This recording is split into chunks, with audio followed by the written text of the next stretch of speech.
सुनो, सेठ सोहनलाल आया है। लाओ, जो पैसे रखे हैं उसे दे दो।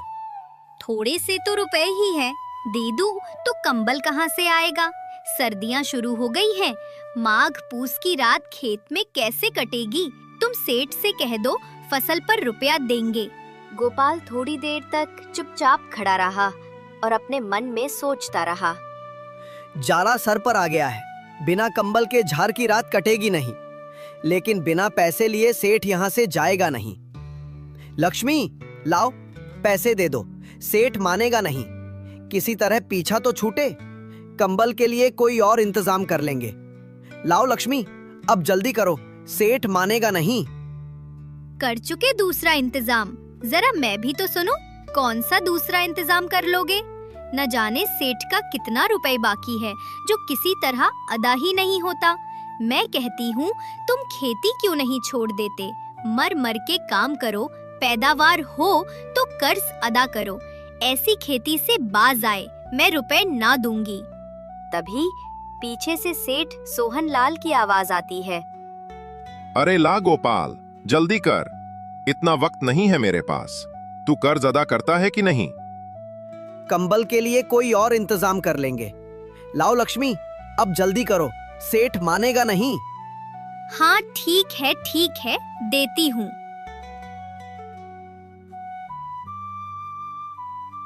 लक्ष्मी ने जो पैसे कंबल के लिए बचाए थे वो लाकर गोपाल को देते हुए बोली, न जाने ये सेठ से पीछा कब छूटेगा। तुम अब की खेती छोड़ दो, मजदूरी में रोटी तो खाने को मिलेगी, किसी की दोस्त ना रहेगी। अच्छी खेती है, मजदूरी करके लाओ, वो भी सब कर्ज में झोंक दो। गोपाल ने रुपए लिए और बाहर चला गया। उसने एक एक पैसा काटकर कुछ पैसे कंबल के लिए जमा किए थे। वो आज निकले जा रहे थे। गोपाल ने सेठ को पैसे देते हुए कहा, ये लीजिए सेठ जी, अभी मेरे पास इतने ही हैं। अरे ये तो आधे भी नहीं है, मुझे पूरे पैसे चाहिए। सेठ जी, फसल काटने के बाद आप बाकी के पैसे ले लेना, अभी मेरे पास इतने ही हैं। ठीक है, तो मैं फसल काटने के बाद ही आऊंगा, और उस समय मुझे मेरे पूरे पैसे चाहिए, वरना तेरे लिए अच्छा नहीं होगा। इतना कहकर सेठ वहां से चला जाता है। गोपाल ने गहरी सांस भरते हुए कहा, चलो कुछ समय के लिए ही सही, कम से कम पीछा तो छूटा। गोपाल एक गरीब परिवार से था जो खेती करके अपना जीवन बसेरा करता था। गोपाल ने खेती करने के लिए सेठ सोहनलाल से कुछ पैसे कर्ज के रूप में लिए थे, लेकिन लालची सेठ ने कर्ज पर ज्यादा ब्याज लगाकर कर्ज की कीमत दोगुना कर दी थी, जिसे भरते भरते गोपाल को ठंड में भी पसीने छूट रहे थे। जैसे जैसे समय बीतते जा रहा था, शांतिनगर गांव में ठंड का आगमन शुरू हो रहा था। एक बार फिर से शांतिनगर गांव में ठंड ने दस्तक दे दी थी। इसी गांव में एक शांति काकी भी रहती थी। उसके परिवार में कोई भी नहीं था। वो अकेले ही गांव से गोबर इकट्ठा करके और उसके उपले बनाकर गांव-गांव में बेचा करती थी। उसी से उसका गुजारा चलता था। हे भगवान, आज तो बहुत ठंड लग रही है। हे भगवान, इतनी ठंड में मैं काम कैसे करूं? ठंड से ठिठुरते हुए शांति काकी गांव तक पहुंच गई। मेरे हाथों के बने उपले ले लो, एक उपले में पूरा खाना बनेगा। ले लो रे उपले ले लो, मेरे हाथों के बने उपले ले लो। आज तो कोई उपले लेने ही नहीं आ रहा। ठंड भी बहुत लग रही है। लगता है आज खाली हाथ ही घर लौटना पड़ेगा। मगर लौटूं कैसे? घर में खाने को कुछ नहीं है। उपले बिके तो कुछ पैसे आए, बिना पैसे खाना कहाँ से आए? अरे काकी, रुको जरा, मुझे भी अपने भारी भरकम उपले देती जाओ। हे भगवान, बाहर तो बहुत ठंड है। काकी, जरा जल्दी कर दो। हाँ बेटा, अभी करती हूँ। ये लो अपने उपले। पैसे कल ले लेना, अभी मेरे पास छुट्टे नहीं हैं। पैसों की ही तो जरूरत है, कुछ भी दे दो। ये लो, मेरे पास ये कुछ चावल है, अभी इसे ही रख लो। ठीक है बेटा, ला दे, आज इसी से मेरा काम चल जाएगा। उपले बेचकर शांति काकी घर को निकल पड़ती है। तभी ठंडी हवा की लहरें जोरों से चलने लगती। हे भगवान, बहुत ठंड लग रही है। बस किसी तरह घर पहुंच जाऊं तो कंबल ओढ़कर शरीर को गर्म कर लूंगी। बुढ़ापे में अब ये ठंड बर्दाश्त नहीं होती। हे ठंड, तू ही कुछ रहम खा इस बुढ़िया पर। ठंड से ठोड़ी हुई शांति काकी घर पहुंच जाती है और कंबल से अपने शरीर को ढककर आग के पास बैठ जाती है। हे भगवान, कुछ तो राहत मिली ठंड से। आज तो ऐसे लग रहा था मानो बस प्राण निकलने ही वाले हैं। थोड़ा आग और ताप लेती हूँ, इसके बाद वो चावल पका लूंगी। ठंड का कहर इस तरह उमड़ रहा था कि गांव वाले अब ठंड से परेशान हो गए। देखते ही देखते ठंड ने अपना विशाल रूप ले लिया। अंधेरी रात में कड़कती बिजली के साथ जोरदार बारिश हो गई। हे भगवान, इतनी ठंड में ये जोरदार बारिश तो हमारी जान ही ले लेगी। अब तो कुछ दिन घर में ही रहकर गुजारना होगा। बाहर तो सर्द हवाओं का पहरा है। लक्ष्मी, ये क्या हो गया? इतनी ठंड में ये जोरदार बारिश भी होने लगी। अगर ये बारिश ऐसे ही होती रीच तो मेरी फसलें खराब हो जाएगी। बड़ी मुश्किल से इतनी ठंड में फसल तैयार की है। जी, आप ज्यादा चिंता ना करें। ठंड की पहली बारिश है, सुबह तक खत्म हो जाएगी। भगवान करे ऐसा ही हो, वरना मेरी फसल तो बर्बाद हो जाएगी। लक्ष्मी, ठंड बहुत बढ़ गई है। जरा कुछ कंबल हो तो निकाल लो। अब कंबल कहाँ से लाऊं? जो कंबल के पैसे बचा रखे थे वो तो सेठ सोहन लाल ले गया। अब घर में ओढ़ने के लिए बस एक फटी चादर है जिसे मैंने बच्चों को ओढ़ा दिया है। अब घर में कोई कंबल नहीं है। हे भगवान, ये कैसे दिन देखने पड़ रहे हैं? इतनी कड़कती ठंड में ओढ़ने के लिए एक कंबल तक नहीं है। एक काम करो लक्ष्मी, जरा अंगीठी जला दो, थोड़ी गर्माहट तो मिले इस ठंड में। लक्ष्मी ने अंगीठी जलाई और सबने बैठकर आग की गर्माहट ली। पूरी रात बारिश होती रही। बारिश ने तो ठंड में तापमान बिल्कुल ही गिरा दिया। लगातार 3 दिन तक बारिश होती रही। बारिश ने रुकने का नाम नहीं लिया। 3 दिन बाद बारिश रुकी। तब लोगों ने अपने खेत में जाकर देखा, गोपाल की खेत की सारी फसल खराब हो चुकी थी। हे भगवान, ये क्या हो गया? मेरी फसल बर्बाद हो गई। अब इतनी कड़कती ठंड में हम क्या करेंगे? एक फसल ही तो हमारा सहारा थी, वो भी बर्बाद हो गई। परसों सेठ भी अपना पैसा लेने आएगा और अब तो मेरे पास कंबल खरीदने तक के पैसे नहीं हैं। हे भगवान, इस भरी ठंड में हमारी सर्दी भरी रातें कैसे कटेगी? गोपाल घर पहुंचा। लक्ष्मी, तुमने अंगीठी जलाई है क्या? आज ठंड के साथ तेज हवा भी चल रही है। जी, मैंने जला रखी है। बच्चों का ठंड से हाल बेहाल है। आप बहुत उदास दिख रहे हैं। क्या बात है? सब ठीक तो है ना? क्या बताऊं लक्ष्मी, सारी फसल बर्बाद हो गई, कुछ भी नहीं बचा। लक्ष्मी, हम बर्बाद हो गए। मैंने आपको कहा था पैसे ना दीजिए सेठ को। अब इतनी ठंडी में बिना कंबल की रात कैसे कटेगी? एक तो ये खिड़की भी टूटी है।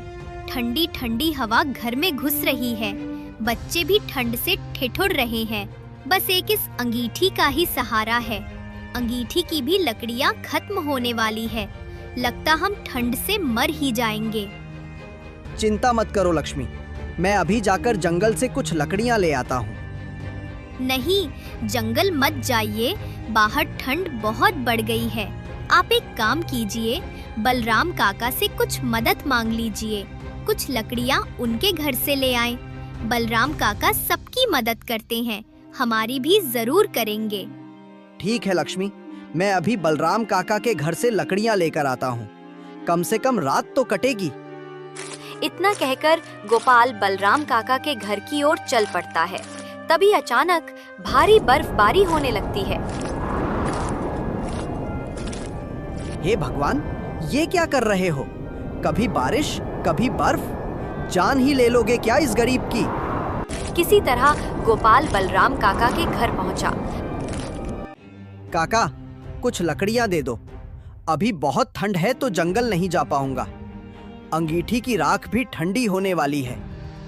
हाँ ठीक है गोपाल, मेरे पास कुछ लकड़ियां हैं, अभी के लिए इसे ले जाओ, लेकिन सुबह जंगल से लकड़ियां ले आना, क्योंकि मेरे पास भी ज्यादा नहीं बची है। ठीक है काका, अभी के लिए कुछ लकड़ियां दे दो, बस किसी तरह ये रात कट जाए। सुबह जंगल से जाकर लकड़ियां ले आऊंगा।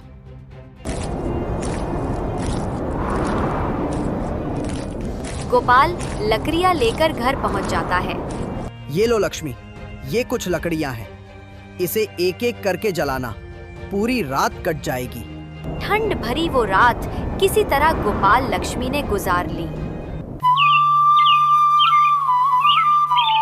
अगली सुबह सेठ भी गोपाल के घर आ धमका। अरे गोपाल, कहाँ है?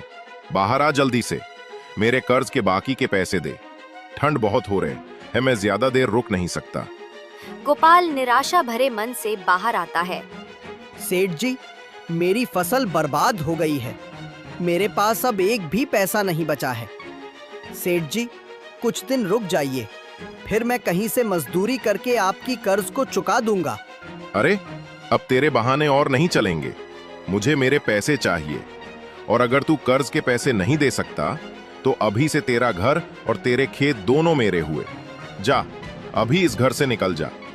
सेठ जी, रहम खाइए, इतनी ठंड में मैं बच्चों और बीवी को लेकर कहां जाऊंगा? एक इस झोपड़ी के सिवा कोई दूसरा मेरा ठिकाना नहीं है। सेठ जी, कम से कम मेरे बच्चों पर ही रहम खाइए। ये सब मैं नहीं जानता, तू बस अभी इस घर को खाली कर, और जब तक पैसे नहीं देगा ये घर और तेरा खेत वापस नहीं मिलेगा। बेचारा गोपाल और उसका परिवार ठंड में भटकते हुए कहीं रहने का आसरा ढूंढ रहे थे, मगर उन्हें कहीं कोई आशा की किरण नहीं दिखाई दे रही थी। बहुत ठंड है, मुझसे अब और चला नहीं जाएगा। बच्चों की भी तबीयत बहुत खराब हो रही है। मुन्नी को बुखार चढ़ गया है, और ज्यादा देर ऐसे ही घूमते रहे तो हमारे यहीं पर प्राण निकल जाएंगे।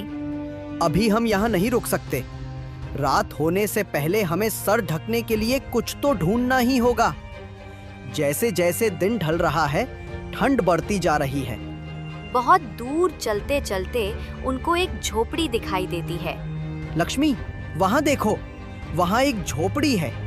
चलो वहाँ जाकर पूछते हैं, क्या पता उन्हें ही हम पर रहम आ जाए और वो हमें अपनी झोपड़ी में आश्रय दे दे। गोपाल का परिवार वो झोपड़ी के पास चला जाता है। कोई है क्या? इस गरीब की मदद करें, कृपया करके इस गरीब की मदद करें। गोपाल कई बार आवाज लगाता है, मगर झोपड़ी के अंदर से कोई आवाज नहीं आती है। लगता है इस झोपड़ी में कोई नहीं है, एक बार अंदर चलकर देखना चाहिए। गोपाल झोपड़ी के अंदर जाता है। झोपड़ी में चारपाई और कुछ कपड़े रखे थे, पर वहाँ कोई दिख नहीं रहा था। हम कुछ देर इस झोपड़ी में रुक जाते हैं, शायद झोपड़ी का मालिक आए तो उनसे हम अपनी परेशानी बताएंगे, क्या पता उन्हें हम पर दया आ जाए। ऐसा सोचकर वो उस झोपड़ी में रुक जाते हैं और वहीं पर एक अंगीठी जलाकर उन्होंने बच्चों को अंगीठी के पास बैठा दिया। अंगीठी की गर्माहट से उन सभी ने चैन की सांस ली। चलो, कुछ तो गर्माहट मिली, कब से ठंड में भटक रहे थे। अंगीठी की राख खत्म होने वाली है। आप एक काम कीजिए, बाहर से कुछ लकड़ियाँ ले आइए, ये अंगीठी कुछ देर में ठंडी पड़ जाएगी। तुम बच्चों का ध्यान रखना, मैं अभी लकड़ियाँ लेकर आता हूँ। लकड़ियों की तलाश में गोपाल कुछ दूर चला ही था कि अचानक उसकी नजर एक गुड़िया पर जाती है, जो ठंड में नीचे जमीन पर गिरी हुई थी। अम्मा, उठो, क्या हुआ? अम्मा, उठो।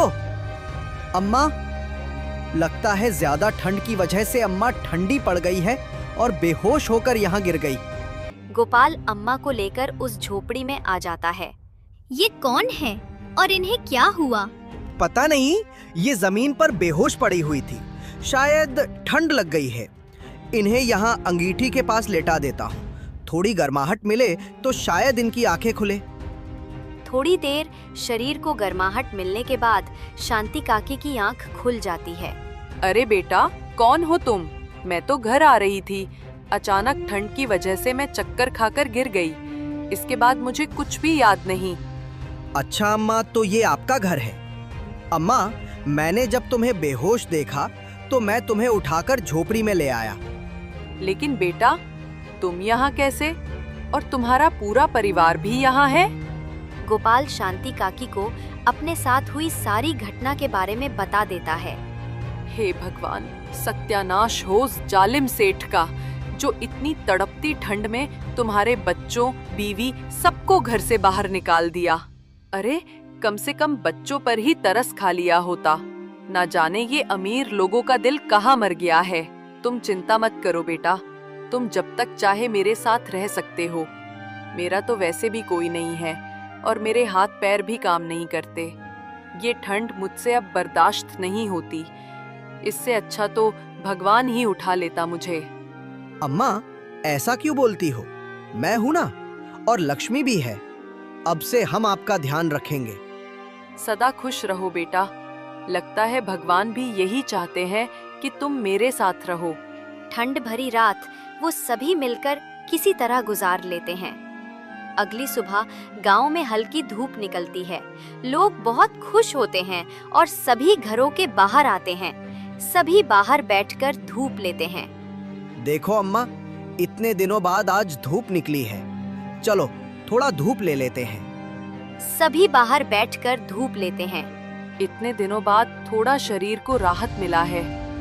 अच्छा बेटा, मैं चलती हूँ, गांव में उपले बेचने हैं। अम्मा, आप चिंता मत करो, आज उपले में बेच आता हूँ। ठीक है बेटा, अगर तुम्हारी यही इच्छा है तो जाओ। गोपाल उपलों को लेकर गांव की ओर निकल पड़ता है और गांव-गांव जाकर उपले बेचता है। ये तो बहुत कम पैसे हैं। केवल उपलों को बेचकर कुछ नहीं हो पाएगा। मुझे कोई और काम भी करना होगा। उपलों को बेचकर आए पैसों से गोपाल कुछ राशन ले आता है। ये लो लक्ष्मी, ये कुछ राशन है। इससे सबके लिए गर्मा गर्म खिचड़ी बना दो। अम्मा, मैं एक काम करता हूँ, जंगल से जाकर कुछ लकड़ियाँ ले आता हूँ और उसे भी गांव में बेच दिया करूँगा। इससे थोड़ी बहुत और आमदनी हो जाएगी। ठीक है बेटा, लेकिन अगर तुम लकड़ियाँ लेना ही चाहते हो तो पश्चिम दिशा की ओर जो जंगल है वहाँ से लकड़ियाँ ले आओ। वहाँ पर बड़े बड़े पेड़ हैं और वहाँ की लकड़ियाँ भी काफी गर्म होती हैं। उसे गांव में बेचो तो अच्छी कीमत मिलेगी। ठीक है अम्मा, मैं पश्चिम दिशा की ओर ही चला जाता हूँ। इतना कहकर गोपाल लकड़ी की तलाश में निकल पड़ता है। जंगल के काफी अंदर जाने के बाद गोपाल को खूब मोटे घने पेड़ दिखाई देते हैं, जो और पेड़ों के मुकाबले काफी मोटे और लंबे थे। गोपाल वहां से काफी सारी लकड़ियां काटकर ले आता है और गांव-गांव जाकर बेचता है।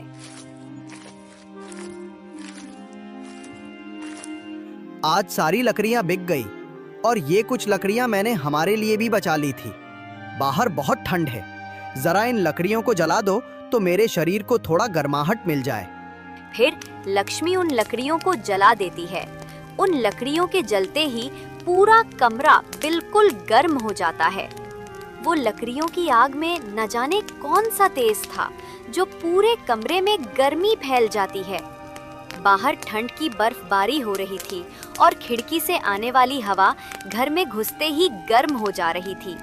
इस तरह ठंड भरी रात उस दिन उन सभी के लिए एक गर्माहट भरी रात में बदल गई। अगली सुबह फिर गोपाल लकड़ियों के लिए जंगल की ओर निकल पड़ता है।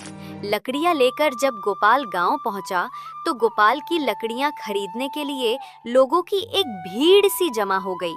भैया, जरा मुझे भी अपनी लकड़ियां दे दो। तुम्हारी लकड़ियां तो जलने के बाद बहुत गर्माहट देती हैं। हाँ गोपाल भाई, मुझे भी ये लकड़ियां चाहिए। ये जलने के बाद इतनी गर्म होती हैं कि रात में कंबल की जरूरत भी नहीं पड़ती। हाँ भैया, आज से पहले मैंने इतनी गर्म लकड़ियां कहीं नहीं देखी। सच में तुम्हारी लकड़ियों में तो अलग ही जादू है। उस दिन गोपाल की सारी लकड़ियां चुटकियों में बिक जाती हैं और उसकी काफी अच्छी आमदनी होती है। राशन लेकर गोपाल घर पहुंच जाता है। इस बार राशन बहुत ज्यादा था।